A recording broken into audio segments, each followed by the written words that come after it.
അടയാളങ്ങൾ നമ്മുടെ രാജ്യത്ത് മറ്റൊരു സംസ്ഥാനത്തും ലഭ്യമല്ലാത്ത വിധം മുസ്ലിം സമൂഹം അവരുടെ അവകാശങ്ങളെക്കുറിച്ചും അധികാരങ്ങളെക്കുറിച്ചുമൊക്കെ ചിന്തിക്കുകയും പ്രബുദ്ധരാവുകയും ചെയ്തത് അവർ നേടിയെടുത്ത സംഘശക്തി കൊണ്ടാണെങ്കിൽ ആ സംഘശക്തിക്ക് പോൽഫലകമായി കേരളീയ മുസ്ലിം ഉമ്മത്തിന് മതബോധം പകർന്നു കൊടുത്തുകൊണ്ട് പാരമ്പര്യത്തിന്റെ പൈതൃകത്തിൽ ഈ ജനസമൂഹത്തെ നിർത്തിയത് തുല്യതയില്ലാത്ത പ്രസ്ഥാനമായ സമത്വ കേരള ജംഇയ്യത്തുൽ ഉലമ എന്ന പണ്ഡിത സഭയാണ്. ആ പണ്ഡിത സഭയ്ക്ക് വേണ്ടി പ്രവർത്തിച്ച നമ്മുടെ പൂർവീക നേതാക്കൾക്കൊക്കെ അല്ലാഹു സുബ്ഹാനഹു വ തആല മഗ്ഫിറത്തും റഹ്മത്തും നൽകുമാറാവട്ടെ.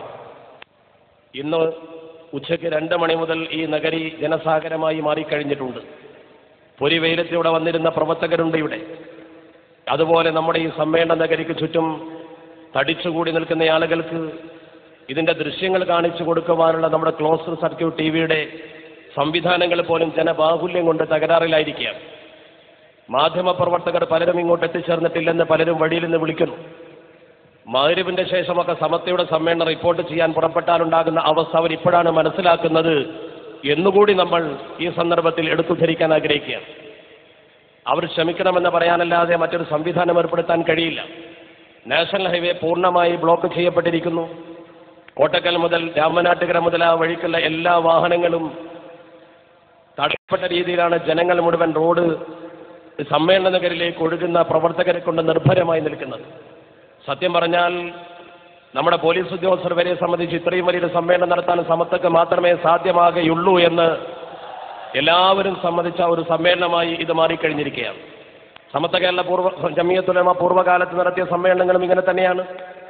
ഇവിടെ കേരളീയ മുസ്ലിം ഉമ്മത്ത് ബഹുഭൂരിപക്ഷവും അതിന്റെ പാരമ്പര്യത്തിൽ തന്നെ നിലകൊള്ളുന്നു എന്ന സത്യമാണ് വീണ്ടും വീണ്ടും ആവർത്തിച്ച് പ്രഖ്യാപിക്കപ്പെടുന്നത്. മഹാനായ മാലിക് ഇബ്നു ദിനാർ റളിയല്ലാഹു തആല അൻഹു സംഘവും ഇവിടെ കൊണ്ടുവന്ന് വ്യാപകമായി പ്രചരിപ്പിച്ച ആ പരിശുദ്ധ ദീനുൽ ഇസ്ലാമിനെ നമ്മുടെ ഈ കൊച്ചു കൈരളിയിൽ നിലനിർത്തുകയും അതിന്റെ പൈതൃകം ഇവിടെ പ്രൗഢമായി മുന്നോട്ട് കൊണ്ടുപോവുകയും ചെയ്തത് യഥാർത്ഥത്തിൽ നമ്മുടെ കേരളക്കരയിലേക്ക് ദീൻ കൊണ്ടുവന്ന ഈ മഹത്തുക്കളുടെ അതേ പാത പിന്തുടർന്ന മഹാന്മാരായ മഖ്ദൂമുമാർ, കോഴിക്കോട് കേന്ദ്രീകരിച്ചുള്ള പഴയ ഖാദി കുടുംബം, അതുപോലെ തന്നെ കേരളത്തിൽ ഇസ്ലാമിക പ്രബോധനത്തിന് ചുക്കാൻ പിടിച്ച മഹാന്മാരായ സയ്യിദുമാർ, ഹദറമി സാദാത്യങ്ങളടക്കമുള്ള നമ്മുടെ കേരളക്കരയിൽ ഇന്ന് നമുക്ക് നേതൃത്വം കൊടുക്കുന്ന പാണക്കാട് സയ്യിദ് കുടുംബം, അതുപോലെ ഹദറമി സാദാത്യങ്ങളുടെ കുടുംബങ്ങൾ, അതുപോലെ മഖ്ദൂമി കുടുംബം, അപ്രകാരം തന്നെ പഴയകാലത്തെ ഖാദി കുടുംബങ്ങൾ, ഇവരാണ് നമ്മുടെ കേരളക്കരയിൽ ഇസ്ലാമിന്റെ പൈതൃകം ശരിക്ക് കാത്തു സൂക്ഷിക്കുകയും അത് ഈ ജനസമൂഹത്തിന് വളരെ വ്യക്തമായി പഠിപ്പിച്ചു കൊടുക്കുകയും ചെയ്തത്.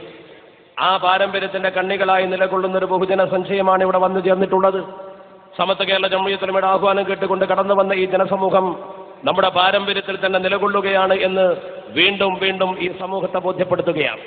അതുകൊണ്ട് തന്നെ നമുക്ക് അഭിമാനിക്കാം, സമസ്ത കേരള ജംഇയ്യത്തുൽ ഉലമ എന്ന പണ്ഡിത സഭയോട് ഈ കേരളക്കരയിൽ മത്സരിക്കുവാൻ ഒരു പ്രസ്ഥാനത്തിനും സാധ്യമാകുകയില്ല എന്ന സത്യമാണ് ഈ ബഹുജന സഞ്ചയം ഇവിടെ വീണ്ടും മറ്റുള്ളവർക്ക് ബോധ്യപ്പെടുത്തി കൊടുക്കുന്നത്. ഈ സമത്വ രൂപീകരിക്കപ്പെട്ടത് കേരളക്കരയിൽ ഒരു വിഭാഗീയത സൃഷ്ടിക്കുന്നതിന് വേണ്ടിയായിരുന്നില്ല. മറിച്ച് ഇവിടെ നേരത്തെ സൂചിപ്പിക്കപ്പെട്ടതുപോലെ സമത്വ കേരള ജംഇയ്യത്തുൽ ഉലമയുടെ ചരിത്രം അറിയാവുന്നവർക്ക് ബോധ്യമുള്ളതുപോലെ ഒരു അനിവാര്യതയുടെ സൃഷ്ടിയായിട്ടാണ് സമത്വ കേരള ജംഇയ്യത്തുൽ ഉലമ ഇവിടെ പിറവിയെടുത്തത്.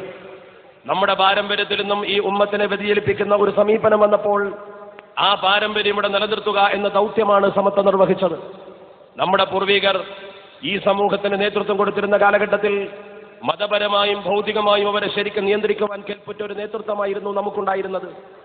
കോഴിക്കോട് ഖാദി കുടുംബത്തിന്റെ തുടക്കം മാലിക് ഇബ്നു ഹബീബ് റളിയല്ലാഹു തആല നിർമ്മിച്ച ചാലിയത്തെ പള്ളി അദ്ദേഹം ഖാദിയാക്കിയ അദ്ദേഹത്തിന്റെ പൗത്രനായ സീനുദ്ദീൻ മദനിയിലൂടെ ആരംഭിക്കുന്നുവെങ്കിൽ ആ കോഴിക്കോട് ഖാദി കുടുംബത്തിൽ പിറന്ന ഖാദി മുഹമ്മദ് ബിൻ അബ്ദുൽ അസീസ് ഈ സമൂഹത്തിന് അധിനിവേശ വിരുദ്ധത പഠിപ്പിച്ചുകൊണ്ട് ഈ സമൂഹത്തെ ദേശസ്നേഹികളാക്കി തന്നെ നിലനിർത്തി. അദ്ദേഹത്തിന്റെ ഫത്ഹുൽ മുബീൻ ചരിത്രത്തിലെ ഏറ്റവും പ്രൗഢമായ കൃതിയാണ്. ആ മഹാനതയെ കരങ്ങൾ കൊണ്ട് തന്നെ മുഹീദ്ദീൻമാരെ രചിച്ചുകൊണ്ട് ഈ സമൂഹത്തെ ആത്മീയമായി സമുദ്ധരിക്കുന്നതിന് വേണ്ടിയുള്ള പ്രവർത്തനങ്ങൾ ഈ സമുദായത്തിന് മുമ്പിൽ കാഴ്ചവെച്ചു. ഒരു ഭാഗത്ത് അദ്ദേഹത്തിന്റെ ഫത്ഹുൽ മുബീനും മറുഭാഗത്ത് ബഹുമാനപ്പെട്ട ഖാദി മുഹമ്മദിന്റെ പ്രൗഢരചനയായ കേരളത്തിലെ ആദ്യകാലത്തെ ഏറ്റവും വലിയ സാഹിത്യകൃതി എന്നറിയപ്പെടുന്ന മുഹീദ്ദീൻമാരെയും ആ ഒരു നവോത്ഥാനം നമ്മുടെ കേരളീയ മുസ്ലിം ഉമ്മത്തിന് പരിചയപ്പെടുത്തിയവരാണ്. അവിടെ നിന്നിങ്ങോട്ട് പോന്നാൽ ആ കോഴിക്കോട് ഖാദി കുടുംബത്തിന്റെ പള്ളി ദർസിൽ പഠിച്ചുകൊണ്ട് വിദേശത്ത് പോയി മഹാനായ സക്കരിയ അൻസാരി തങ്ങളുടെ ശിഷ്യത്വം സ്വീകരിച്ചുകൊണ്ട് തിരിച്ചു വന്ന് പൊന്നാനിയിൽ വലിയൊരു പള്ളി ദർസിന് നേതൃത്വം കൊടുത്ത മഹാനായ മഖ്ദൂം ഒന്നാമൻ ആ മഖ്ദൂം ഒന്നാമന്റെ ചരിത്രത്തിൽ നമുക്ക് കാണുവാൻ കഴിയും. അദ്ദേഹം ഈ സമൂഹത്തെ വൈദേശിക അധിനിവേശികൾക്കെതിരെ പൊരുതാൻ പഠിപ്പിച്ചുകൊണ്ട് തഹ്രീർ എന്ന മഹിതമായ കൃതി എഴുതുകയും അതേ കൈകൾ കൊണ്ട് മഹാനായ മഖ്ദൂം അവർകൾ ഈ സമൂഹത്തിന് മങ്കൂസും ഒരു ക്രോഡീകരിച്ചു കൊടുക്കുകയും ചെയ്തു. അതാണ് കേരളീയ ഉമ്മത്തിന്റെ പാരമ്പര്യം. രണ്ടാമത്തെ മഖ്ദൂം ഈ സമൂഹത്തിന് തുഹ്ഫത്തുൽ മുജാഹിദീനിലൂടെ ചരിത്രം പഠിപ്പിച്ചു കൊടുത്തുവെങ്കിൽ, ലോകോത്തര ചരിത്രകൃതിയായി അതറിയപ്പെടുന്നുവെങ്കിൽ, ആ മഹാൻ തനിക്ക് ഇൽമ പകർന്നു തന്ന ബഹുമാനപ്പെട്ട ഇബ്നു ഹജറുൽ ഹൈതമി തങ്ങളുടെ തുഹ്ഫ ക്രോഡീകരിച്ചുകൊണ്ട് അത് ചെറുതാക്കി സമൂഹത്തിന് ഉപകരിക്കും വിധം ഒരു ജനകീയ ഗ്രന്ഥമാക്കി ഫത്ഹുൽ മുഈൻ ഈ സമൂഹത്തിന് സമർപ്പണം ചെയ്തു. അത്ര വലിയ പാരമ്പര്യമുള്ളവരാണ് നമ്മുടെ പൂർവിക പണ്ഡിതന്മാർ. ആ പാരമ്പര്യത്തിൽ അധിഷ്ഠിതമായ ഒരു ജീവിതം നയിച്ചിരുന്ന കേരളീയ മുസ്ലിം ഉമ്മത്ത്, സയ്യിദന്മാരെ ബഹുമാനിക്കുന്ന, മഹത്തുക്കളെ ആദരിക്കുന്ന, മക്ബറകൾ സിയാറത്ത് ചെയ്യുന്ന, മൗലിദ് ആഘോഷം നിർവഹിക്കപ്പെടുന്ന, മലയാളത്തിൽ ഖുതുബ ഓതുന്ന പാരമ്പര്യം കേട്ടറിഞ്ഞിട്ടില്ലാത്ത ആ കാലഘട്ടത്തിലെ മുസ്ലിം സമൂഹത്തിന്റെ മുമ്പിലേക്ക് വിഭാഗീയതയുടെ വിത്വമായ ഒരു സമൂഹം കടന്നു വന്നപ്പോഴാണ് ഈ സമത്വ കേരള ജംഇയ്യത്തുൽ ഉലമ എന്ന പണ്ഡിത സഭക്ക് മഹാനായ സയ്യിദ് അബ്ദുറഹ്മാൻ ബാഅലവി വരക്കൽ മുല്ലക്കോയ തങ്ങൾ നേതൃത്വം നൽകുന്നത്. ഹദറമി സാദാത്യങ്ങളാണ് കേരളീയ മുസ്ലിം ഉമ്മത്തിന് ദിശ പറഞ്ഞു കൊടുത്തിട്ടുള്ളത്. ആ ദിശാബോധം നൽകിയ മഹാന്മാരായ ഹദറമി സാദാത്യങ്ങളിൽ പ്രമുഖനായിരുന്ന ബഹുമാനപ്പെട്ട വരക്കൽ മുല്ലക്കോയ തങ്ങൾ ഈ സമത്വ കേരള ജംഇയ്യത്തുൽ ഉലമക്ക് അസ്ഥിവാരമിടുകയും ആ സമത്വ കേരളീയ മുസ്ലിം ഉമ്മത്തിന്റെ നവോത്ഥാനത്തിന്റെ കേന്ദ്രബിന്ദുവായി പ്രവർത്തിക്കുകയും ചെയ്തു. സമത്വക്കെതിരെ എന്തൊക്കെ ആരോപണങ്ങൾ ഉണ്ടാക്കി പലരും ഇവിടെ.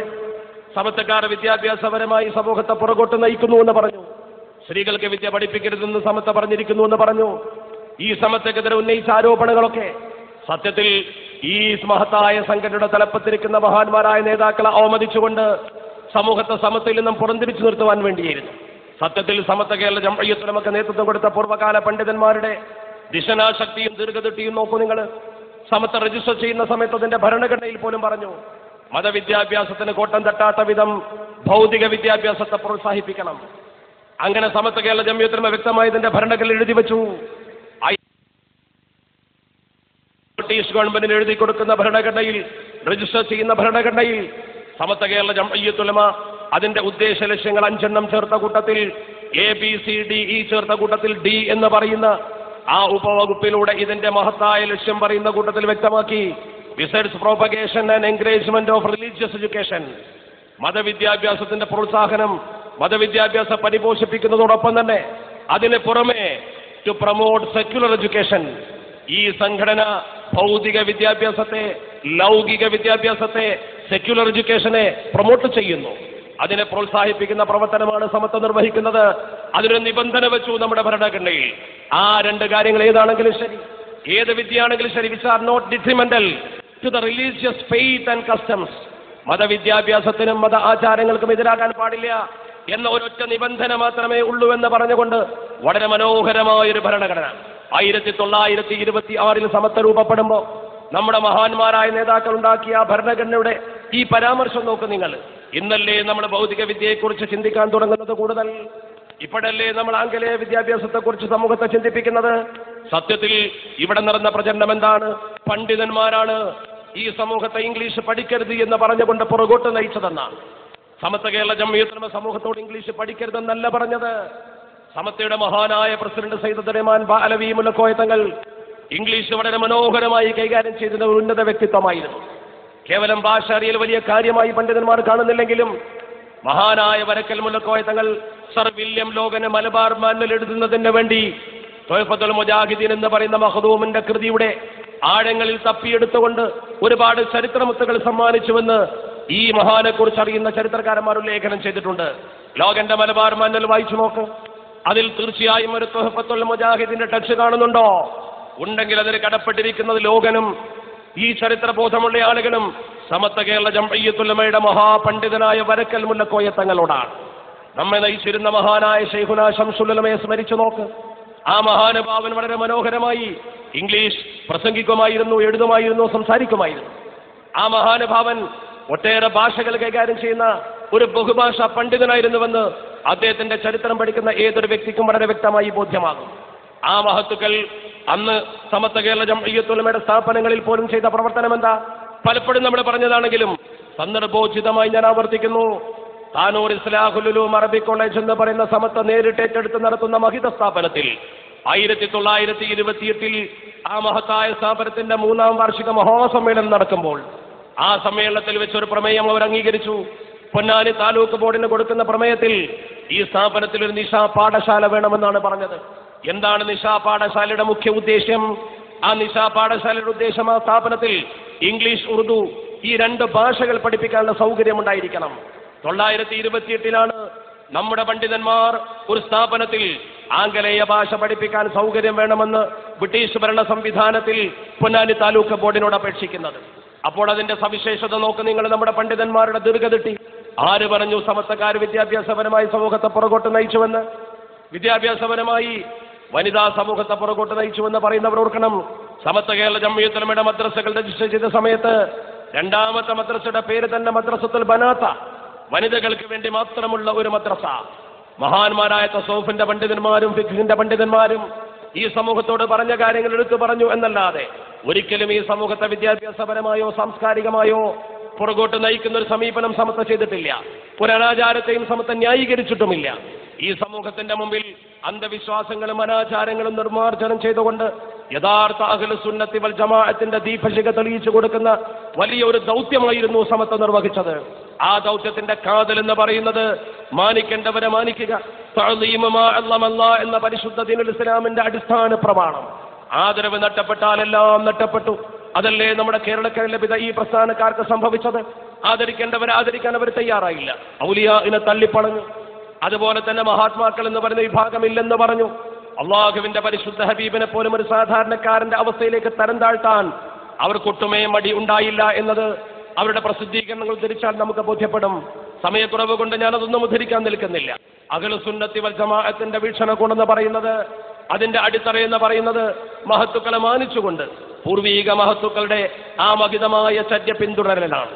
സിറാത്തുൽ ലദീന അൻഅംത അലൈഹിം എന്ന പരിശുദ്ധ ഖുർആൻ പറഞ്ഞ അനുഗ്രഹീത വിഭാഗത്തിന്റെ പാത അവിടേക്ക് നമ്മളെ ചേർക്കണേ എന്ന് ദിനേനെ പ്രാർത്ഥിക്കുന്നവരാണ് ഈ സമൂഹം. ആ പാത സമൂഹത്തിന് പഠിപ്പിച്ചു കൊടുത്തത്, ആ പാത ചോദ്യം ചെയ്യപ്പെട്ടപ്പോൾ സമൂഹത്തെ അത് തെറ്റിപ്പെടുത്തിയത് ഈ മഹത്തായ സമസ്ത കേരള ജംഇയ്യത്തുൽ ഉലമ എന്ന പണ്ഡിത പ്രസ്ഥാനമാണ്. ആ പ്രസ്ഥാനത്തിന്റെ കണ്ണികളായി വന്നു ചേർന്നിട്ടുള്ള നമുക്കറിയാം. ഇന്ന് നമ്മുടെ മഹല്ലത്തുകളിൽ പലപ്പോഴും സമസ്ത കേരള ജംഇയ്യത്തുൽ ഉലമ എന്ന പേരിൽ ചിലർ പ്രവർത്തിച്ചുകൊണ്ട് സമൂഹത്തിൽ വിഭാഗീയത ഉണ്ടാക്കുന്നുണ്ട്. ആ വിഭാഗത്തെക്കുറിച്ച് വളരെ വ്യക്തമായി നമ്മുടെ സമൂഹം ബോധവാന്മാരാകണം. ഒരു കാര്യം ഞാൻ വളരെ വ്യക്തമായി സൂചിപ്പിക്കാൻ ആഗ്രഹിക്കുന്നു. ഇവിടെ നടന്ന 2 പ്രസംഗങ്ങൾ നിങ്ങൾ ശ്രദ്ധിച്ചിരിക്കും. ഒന്ന് ബഹുമാനപ്പെട്ട പാണക്കാട് സയ്യിദ് ഹൈദർ അലി ശിഹാബ് തങ്ങളുടെ പ്രഭാഷണം. മഹാനവറുകൾ ഈ വേദി ഉദ്ഘാടനം ചെയ്തുകൊണ്ട് ചെയ്ത പ്രസംഗത്തിൽ പറഞ്ഞു, ഈ സമൂഹത്തെ വഴിതെറ്റിക്കുന്ന വിഭാഗത്തെക്കുറിച്ച് പറഞ്ഞു. അദ്ദേഹം പറഞ്ഞത് തന്നെ ആ മുടിയും കൊണ്ട് നടക്കുന്ന വിഭാഗത്തെ ഈ സമുദായം പുറങ്കാല് കൊണ്ട് തട്ടുമെന്നാണ് അദ്ദേഹം പറഞ്ഞത്. പുറങ്കാല് കൊണ്ട് തട്ടുമെന്ന പ്രയോഗം പാണക്കാട്ട് ബഹുമാനപ്പെട്ട സയ്യിദ് ഹൈദർ അലി ശിഹാബ് തങ്ങൾ പറഞ്ഞിട്ടുണ്ടെങ്കിൽ മുസ്ലിം മഹല്ലത്തുകളിൽ നിന്നും ആ സമൂഹത്തെ സമുദായം ചവിട്ടി പുറത്താക്കുക തന്നെ ചെയ്യുമെന്ന കാര്യത്തിൽ യാതൊരു തർക്കവുമില്ല. പാണക്കാട്ട് ആഹ്വാനങ്ങൾ നെഞ്ചേറ്റിയ പാരമ്പര്യമാണ് ഈ സമൂഹത്തിനുള്ളത്. അതോടൊപ്പം തന്നെ അദ്ദേഹത്തിന് ശേഷം പ്രസംഗിച്ച പി.കെ. കുഞ്ഞാലിക്കുട്ടി സാഹിബ് പറഞ്ഞു, ഞങ്ങളുടെ പ്രസ്ഥാനം എന്തെങ്കിലും ഒരു വിഷയമുണ്ടാകുമ്പോൾ അത് നോക്കുന്നത്, അത് തിരിഞ്ഞു നിൽക്കുന്നത് ഈ സമസ്തയിലേക്കാണ്.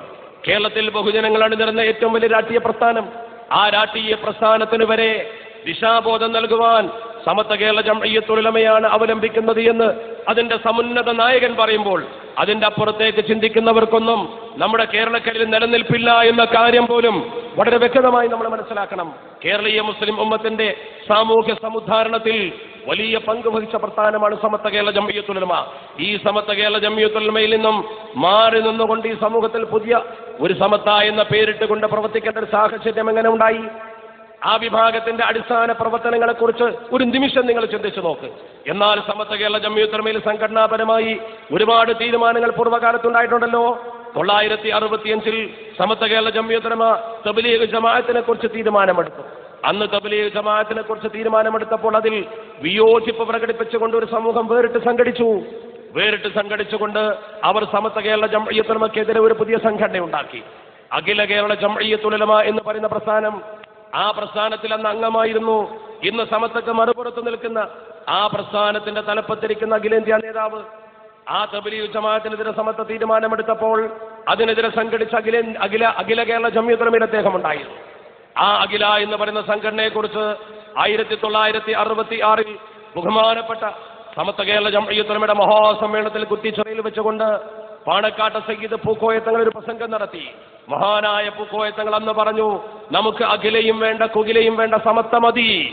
ആ ഒരു വാചകം ബഹുമാനപ്പെട്ടവരെന്ന് പറഞ്ഞതോടുകൂടി, ആ വാക്കോടുകൂടി അഖില കേരള ജംഇയ്യത്തുൽ ഉലമ സമൂഹത്തിൽ നാമാവശേഷമായി. ആ പ്രസ്ഥാനം പിരിച്ചുവിടാൻ പോലും ആളില്ലാത്ത അവസ്ഥ വന്നു. അത് കഴിഞ്ഞ് സമസ്ത കേരള ജംഇയ്യത്തുൽ ഉലമ 1967 മൈക്ക് പ്രശ്നത്തിൽ ഒരു തീരുമാനമെടുത്തു. അഥവാ ലൗഡ് സ്പീക്കർ ഖുതുബ ഓതുന്നതിന് വേണ്ടി ഉപയോഗിച്ചാൽ അതുകൊണ്ട് 40 പേരെ കേൾപ്പിച്ചതുകൊണ്ട് ഫലമില്ലെന്നൊരു വാദം വന്നു. സമസ്ത കേരള ജംഇയ്യത്തുൽ ഉലമയുടെ മുശാവറ അംഗങ്ങൾ, സമസ്തയിലെ ബഹുമാനപ്പെട്ട അന്നത്തെ പ്രസിഡന്റ് സുദഖത്ത് മുസ്ലിയാർ, ഇവർ രണ്ടു ചേരിയിലായി. പ്രസിഡന്റ് ആ വിഷയത്തിൽ മറ്റൊരു അഭിപ്രായം, അംഗങ്ങൾക്ക് മറ്റൊരു അഭിപ്രായം. അവസാനം പ്രസിഡന്റ് സംഘടനാപരമായി ഈ അഭിപ്രായത്തെ യോജിച്ചുകൊണ്ട്, വ്യക്തിപരമായതിനോട് വിയോജിച്ചുകൊണ്ട് തീരുമാനമെടുത്ത് പിരിഞ്ഞ് അദ്ദേഹം മൈക്ക് ഉപയോഗിക്കാൻ പാടില്ലെന്ന ആ കാഴ്ചപ്പാട് നിലകൊള്ളുകയും ഒരു പുതിയ പ്രസ്ഥാനം രൂപീകരിച്ചുകൊണ്ട് സമസ്തയിൽ നിന്ന് പുറത്തു പോവുകയും ചെയ്തു. അങ്ങനെ രണ്ട് കാര്യങ്ങൾ സമസ്ത കേരള ജംഇയ്യത്തുൽ ഉലമയിൽ പൂർവ്വകാലത്ത് സംഘടനാപരമായി ഉണ്ടായിട്ടുണ്ട്. എങ്കിൽ അതിന്റെ പേരിലൊന്നും സമസ്ത കേരള ജംഇയ്യത്തുൽ ഉലമയുടെ പേരുപയോഗിച്ചുകൊണ്ട് നാടുനീള ജനങ്ങളെ വഞ്ചിക്കുന്ന പ്രവർത്തനം ആരും സ്വീകരിച്ചില്ല. എന്നാൽ ഈ സമസ്ത കേരള ജംഇയ്യത്തുൽ ഉലമയുടെ ആ പന്ഥാവിലൂടെ തന്നെ വളർന്നു വരികയും ആ സമസ്തയുടെ പ്രവർത്തനത്തിലൂടെ തന്നെ മുന്നോട്ട് വരികയും ചെയ്ത ആളുകൾ 1989 ഈ സമസ്ത കേരള ജംഇയ്യത്തുൽ ഉലമയുടെ പേരിൽ മറ്റൊരു സംഘടന ഉണ്ടാക്കേണ്ട സാഹചര്യം എന്തുകൊണ്ടുണ്ടായി? നമുക്കറിയാമല്ലോ. നമ്മളൊക്കെ സമസ്തയെ കാണുകയും മനസ്സിലാക്കുകയും ചെയ്യുന്ന സമയത്ത് അതിന്റെ അമരത്തിരിക്കുന്ന രണ്ട് മഹാപുരുഷന്മാർ, ഒന്ന് ബഹുമാനപ്പെട്ട റഈസുൽ മുഹഖഖീൻ കണ്ണിയത്ത് അഹമ്മദ് മുസ്ലിയാർ, മറ്റൊന്ന് ബഹുമാനപ്പെട്ട ശൈഖുനാ ശംസുൽ ഉലമ. ഇന്നലെ കണ്ണിയത്ത് ഉസ്താദിന്റെ ആണ്ട് ദിനം, ഇന്ന് ശൈഖുനാ ശംസുൽ ഉലമയുടെ ആണ്ട് ദിനം. നമ്മളിത് തീരുമാനിച്ചതുപോലെ എന്തൊരു തൗഫീഖാണ്. പടച്ചറബ് സമസ്തക്ക് നൽകുന്ന ഒരു മഹാ അംഗീകാരമായി നമ്മളിതിനെ കാണുകയും മനസ്സിലാക്കുകയും വേണം. ആ സമസ്ത കേരള ജംഇയ്യത്തുൽ ഉലമയുടെ തുടക്കകാലത്ത് 1926 സമസ്ത രൂപീകരിക്കുന്ന സന്ദർഭത്തിൽ മഹാനായ മുല്ലക്കോയ തങ്ങൾ പ്രസിഡന്റായ ആ പ്രസ്ഥാനത്തിന്റെ മുശാവറ മെമ്പറായി മുല്ലക്കോയ തങ്ങളുടെ പ്രാർത്ഥനയ്ക്ക് അമീൻ പറയുവാൻ ബഹുമാനപ്പെട്ട റഈസുൽ മുഹഖഖീൻ അന്നുണ്ടായിരുന്നു. ആ റഈസുൽ മുഹഖഖീൻ ജീവിച്ചിരിക്കുന്ന കാലത്ത്, അദ്ദേഹം പ്രസിഡന്റായി നിൽക്കുന്ന സ്ഥാനത്ത് 89 ഒരു പുതിയ പ്രസ്ഥാനം അതേ പേരിൽ കടന്നു വരികയും അദ്ദേഹത്തിന്റെ സ്ഥാനത്ത് മറ്റൊരാളെ പ്രതിഷ്ഠിക്കുകയും ചെയ്തു. ആരെ പ്രതിഷ്ഠിച്ചു എന്നതല്ല പ്രശ്നം. ഒരു കാര്യം നിങ്ങൾ ഓർക്കണം, 89 കണ്ണിയത്ത് ജീവിച്ചിരിപ്പുണ്ട്. ബഹുമാനപ്പെട്ട കണ്ണിയത്ത് ഉസ്താദ് മരണപ്പെട്ടു പോകുന്നത് 93 ഈ 89 ഇദ്ദേഹത്തിന്റെ സ്ഥാനത്തേക്ക് ആളെ കൊണ്ടുവരുമ്പോ എന്റെ പ്രിയപ്പെട്ട സുഹൃത്തുക്കൾ ഓർക്കണം, ആ കൊണ്ടുവരപ്പെട്ട വ്യക്തി അഥവാ സമസ്ത എന്ന പേരിൽ പ്രവർത്തിക്കുന്ന പ്രസ്ഥാനത്തിന്റെ തലപ്പത്തിരിക്കുന്ന വ്യക്തി കണ്ണിയത്ത് ഉസ്താദ് 1926 മുശാവറ മെമ്പറായിട്ടുണ്ടെങ്കിൽ അദ്ദേഹം മുശാവറിൽ മെമ്പറായി കടന്നു വരുന്നത് 1956 30 കൊല്ലത്തെ അകലമുണ്ട്. കണ്ണിയത്ത് ഉസ്താദ് മുശാവറയിൽ വന്ന് 30 കൊല്ലം കഴിഞ്ഞിട്ട് മുശാവറിൽ വന്ന ആൾ 89 സമസ്തയുടെ പ്രസിഡന്റ് സ്ഥാനത്ത് പ്രതിഷ്ഠിക്കപ്പെട്ടു എന്ന് പറഞ്ഞുകൊണ്ട് പത്രത്തിൽ വാർത്ത കൊടുക്കുന്നു. സമസ്ത എന്ന പേരിൽ ലജ്ജയില്ലാത്ത പ്രവർത്തനത്തെക്കുറിച്ച് നാം എന്ത് പറയണം? കണ്ണിയത്ത് ഉസ്താദ് 89 മഹത്തായ സമസ്ത കേരള ജംഇയ്യത്തുൽ ഉലമയുടെ പ്രസിഡന്റ് പദവി 22 കൊല്ലം ഇരുന്നിട്ടുണ്ട്. 63 വർഷത്തെ മെമ്പറായ പാരമ്പര്യമുള്ള കണ്ണിയത്ത്, ആ പാരമ്പര്യമുള്ള കണ്ണിയത്തിന്റെ അപ്പുറത്താണ് ഒരു പുതിയ പ്രസിഡന്റിനെ കൊണ്ടുവരുന്നത്. 1951 മുതൽ മഹാനായ ശൈഖുനാ ശംസുൽ ഉലമ സമസ്ത കേരള ജംഇയ്യത്തുൽ ഉലമയുടെ മുശാവറ മെമ്പറായി പ്രവർത്തിക്കുന്നു. 57 മുതൽ ബഹുമാനപ്പെട്ടവർ സമസ്തയുടെ ജനറൽ സെക്രട്ടറിയായി പ്രവർത്തിക്കുന്നു. ഈ ശംസുൽ ഉലമ സമസ്തയുടെ മുശാവറ മെമ്പറായി 23 കൊല്ലം കഴിഞ്ഞതിന്റെ ശേഷം, സമസ്തയിൽ ബഹുമാനപ്പെട്ടവർ അംഗമായി പ്രവർത്തിച്ച് 23 കൊല്ലം കഴിഞ്ഞതിന് ശേഷം സമസ്ത കേരള ജംഇയ്യത്തുൽ ഉലമയുടെ മുശാവറിൽ വന്ന ഒരാൾ പിന്നീട് സമസ്ത കേരള ജംഇയ്യത്തുൽ ഉലമയുടെ ജനറൽ സെക്രട്ടറി എന്ന പേരിൽ അവരോധിക്കപ്പെടുന്നു. ഇതിന്റെ വിരോധാഭാസം നോക്കണം നിങ്ങൾ. അതോടൊപ്പം തന്നെ മറ്റൊരു കാര്യവും ശ്രദ്ധിക്കണം. ഞാൻ ഈ പാരമ്പര്യത്തിന്റെ വ്യക്തത മനസ്സിലാക്കുവാൻ വേണ്ടിയാണ് ഈ വർഷത്തിന്റെ കണക്ക് ബോധിപ്പിച്ചത്. അതേ സമയത്തോ ബഹുമാനപ്പെട്ട ശംസുൽ ഉലമയുടെ 4 കൊല്ലത്തെ ശിഷ്യനാണ് മറുഭാഗത്ത് പ്രസിഡന്റായി അവരോധിക്കപ്പെട്ടത്. ബഹുമാനപ്പെട്ട ശംസുൽ ഉലമയുടെ പ്രിയപ്പെട്ട ശിഷ്യൻ KK അബൂബക്കർ ഹസ്രത്തിന്റെ ബഹുമാനപ്പെട്ട ശിഷ്യൻ, ആ ശിഷ്യനാണ് പിന്നീട് ബഹുമാനപ്പെട്ട ശംസുൽ ഉലമയുടെ സ്ഥാനത്തേക്ക് മത്സരിക്കുന്ന സെക്രട്ടറി. ഇത് രണ്ടും നിങ്ങൾ നോക്കണം. ഗുരുവര്യന്മാരിപ്പുറത്ത്, പാരമ്പര്യമാണെങ്കിലും അതും ഇപ്പുറത്ത്.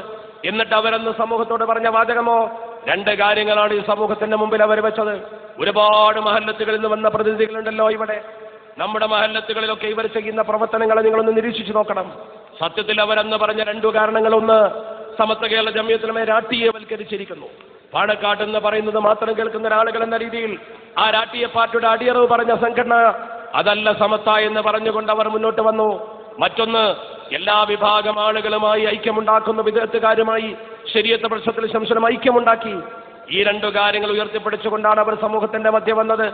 എന്റെ പ്രിയപ്പെട്ട സഹോദരങ്ങളെ, ഈ സംഘടന രൂപീകരിക്കുവാൻ അവർ പറഞ്ഞ കാരണം അതാണ്. സമത്വക്കെതിരെ രംഗത്ത് വന്നുകൊണ്ട് അവർ ഒരു പുതിയ പ്രസ്ഥാനം രൂപീകരിച്ചുകൊണ്ട് സമൂഹത്തോട് പറഞ്ഞതാണ്. അവർക്കത് പറയേണ്ടി വന്നു. കാരണം എന്തുകൊണ്ട്? മഹാനായ റഈസുൽ മുഹഖഖീൻ കണ്ണിയത്ത് ഉസ്താദിനെതിരെയും ബഹുമാനപ്പെട്ട ശംസുൽ ഉലമക്കെതിരെയും കോടതിയിൽ വ്യവഹാരം നടത്താൻ അവരെ സംഘടനയിൽ നിന്നും പുറത്താക്കേണ്ടി വന്നത്. നമ്മുടെ മഹോന്നതരായ നേതാക്കൾ ആ നടപടിക്രമം സ്വീകരിച്ചപ്പോൾ അവർ സമൂഹത്തിന്റെ മുമ്പിൽ പറഞ്ഞത്, ഞങ്ങൾ വേറിട്ട് നിൽക്കാൻ ഈ രണ്ടു കാരണങ്ങളാ. സത്യം പറഞ്ഞാൽ നിങ്ങൾ നോക്ക്, മഹാനായ ബാഫക്കിത്തങ്ങളുടെ കാലഘട്ടം മുതൽ 1945 മുതൽ ബാഫക്കിത്തങ്ങൾ സമത്വയിൽ സജീവമാണ്. ആ ബാഫക്കിത്തങ്ങളുടെ കാലഘട്ടം മുതൽ സമത്വക്ക് ഒരു ബന്ധമുണ്ട് ആ പ്രസ്ഥാനവുമായി. ബാഫക്കിത്തങ്ങളോട് ബന്ധമുണ്ട്, സയ്യിദ് കുടുംബത്തോട് ബന്ധമുണ്ട്. തന്നെയുമല്ല, നിങ്ങൾ നോക്ക്, മഹാനായ സയ്യിദ് പൂക്കോയ തങ്ങൾ രാഷ്ട്രീയ രംഗത്ത് പോലും സജീവമാകുന്നതിന് മുമ്പ് 1968 സുന്നി യുവജന സംഘത്തിന്റെ പ്രസിഡന്റാണ്. പാണക്കാട് സയ്യിദ് കുടുംബവുമായി സമത്വക്കുള്ള ബന്ധം പരിശോധിക്കണം നിങ്ങൾ. കേരളീയ ഇസ്ലാമിക നവോത്ഥാന പ്രവർത്തനങ്ങളിൽ ആ കുടുംബത്തിനൊരു വലിയ പങ്കുണ്ട്. മഖ്ദൂമിങ്ങളെ പോലെ, കോഴിക്കോട് ഖാദിമാരെ പോലെ ആ കുടുംബം സമത്വയുമായി അഭേദ്യമായി ബന്ധപ്പെട്ട് കിടക്കുന്നു. പാണക്കാട് സയ്യിദ് മുഹമ്മദ് അലി ശിഹാബ് തങ്ങൾ, ഈടെ മരണപ്പെട്ടു പോയ ശിഹാബ് തങ്ങൾ, ഈ ശിഹാബ് തങ്ങൾ 1974 മലപ്പുറം ജില്ലയിൽ സുന്നി യുവജന സംഘം രൂപീകരിക്കുമ്പോൾ ജില്ലാ സുന്നി യുവജന സംഘത്തിന്റെ അധ്യക്ഷ പദവിയിൽ ശിഹാബ് തങ്ങൾ ഉണ്ടായിരുന്നു. അന്ന് അദ്ദേഹം രാഷ്ട്രീയത്തിലേക്ക് പോലും കടന്നു വന്നിട്ടില്ല. രാഷ്ട്രീയത്തിലേക്ക് പോലും കടന്നു വരുന്നതിന് മുമ്പ് സയ്യിദ് മുഹമ്മദ് അലി ശിഹാബ് തങ്ങൾ 1974 സുന്നി യുവജന സംഘത്തിന്റെ ജില്ലാ പ്രസിഡന്റ് ആയിരുന്നു. 1977 കമ്മിറ്റി പുനഃസംഘടിപ്പിക്കുന്ന കാലഘട്ടം വരെ ഈ മലപ്പുറം ജില്ലയുടെ സുന്നി യുവജന സംഘത്തിന്റെ പ്രസിഡന്റ് പാണക്കാട് സയ്യിദ് മുഹമ്മദ് അലി ശിഹാബ് തങ്ങളായിരുന്നു.